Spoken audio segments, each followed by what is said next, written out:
The Brahmin who ate up a god. Bidhata, the god who decides the fate of all things at birth, once doomed a poor Brahmin never to eat his fill. The poor man never knew what it was like to eat till he was bursting.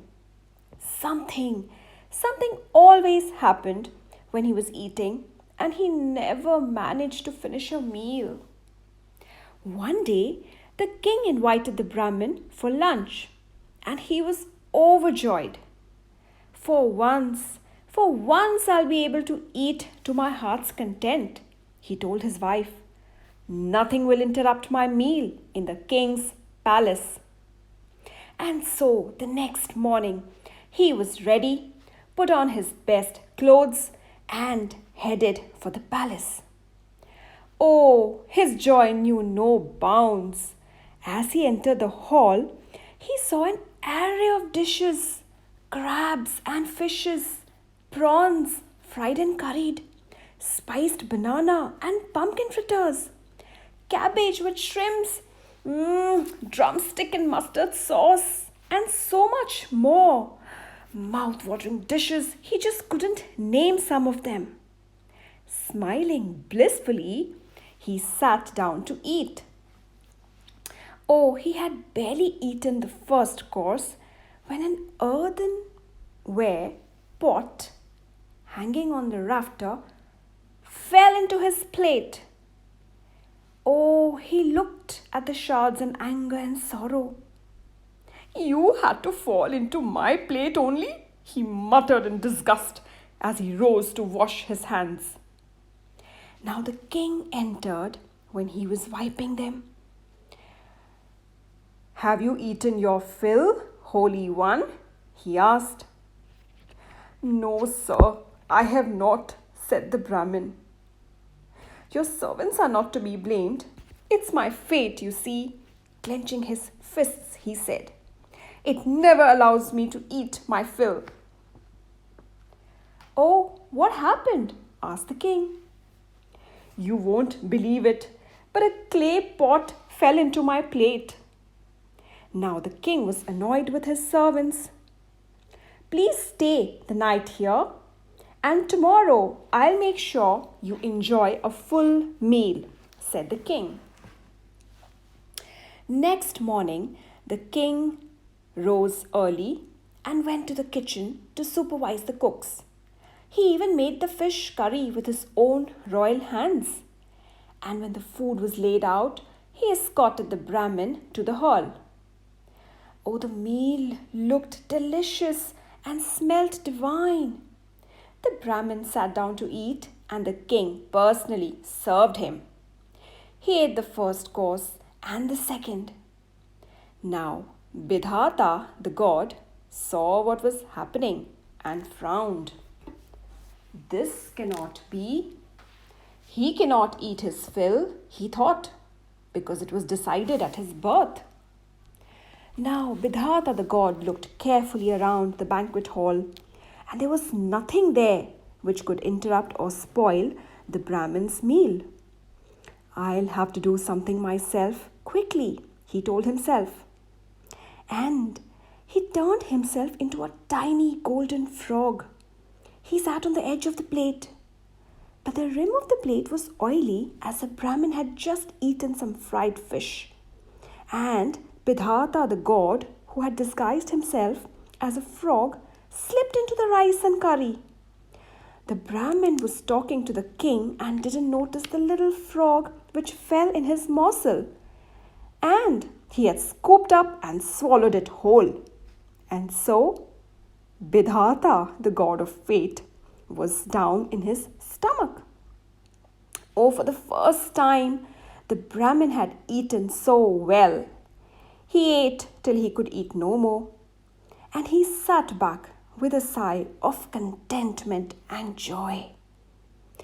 Are you satisfied, Holy One? Asked the king. I am more than satisfied. I am so full and I am so thankful, he said. Now the king gave him many gifts and thanked him, and finally the Brahmin left home. On his way home, as he walked through the grove of trees, he heard someone yelling, "Let me out! Let me out!" The Brahmin looked around because there was no one there. He had barely taken a few steps when the voice cried out again, "Let me out! Let me out!" The poor man was just bewildered. "Who are you? And where are you? And who are you talking to?" "I am Bidhata, the god of fate, and I am in your stomach," said that annoyed voice. "You have swallowed me along with your rice and curry. Good thing is that you didn't chew your food." "Bidhata, you? Oh, you are the cause of all my sorrows. All these years I've never been able to eat a full meal. And you will stay right where you are," said the Brahmin. He hurried home and said to his wife, "Prepare my hookah and bring me a good strong stick." When the hookah was ready, the Brahmin sat down and began to puff, smiling widely as he drew in the smoke. The god in his stomach sputtered and coughed and choked. "Stop, stop, stop," he cried. But the Brahmin went on smoking as if he didn't hear a word. "Let me out," pleaded the god. "You must let me out now." "Never," said the Brahmin. "Let me out," pleaded the god. "You must let me out now." "Never," said the Brahmin. "You are going to stay put." And there Bidhata stayed. And every day, with immense satisfaction, the Brahmin smoked his hookah. But with Bidhata gone, there was trouble in heaven and on earth. There was no one to decide the fate of all things, living and non-living.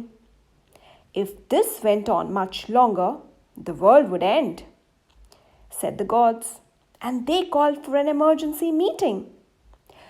"We must get Bidhata out of that Brahmin's stomach," said Lord Vishnu. "Lakshmi, all the mortals favor you. You should be the one to go to the Brahmin, and he will never refuse you. The goddess of wealth and prosperity, you see."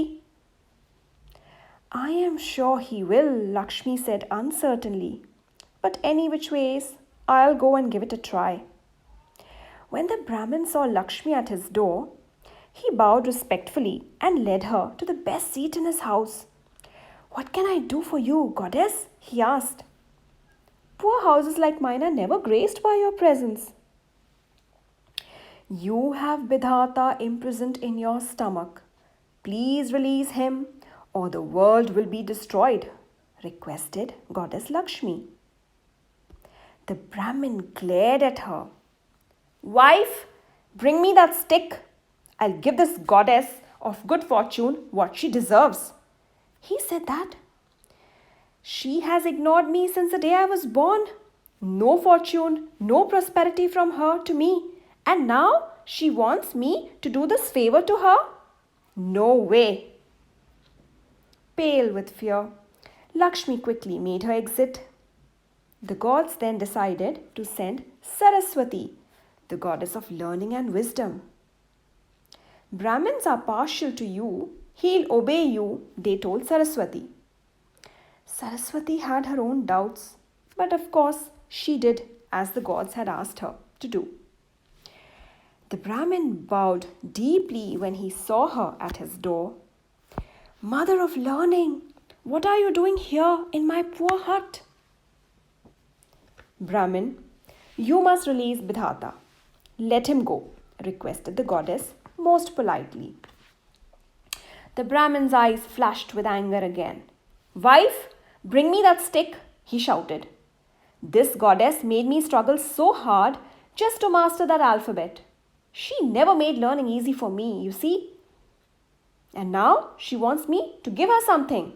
I will give her something." Saraswati fled as the Brahmin raised the stick.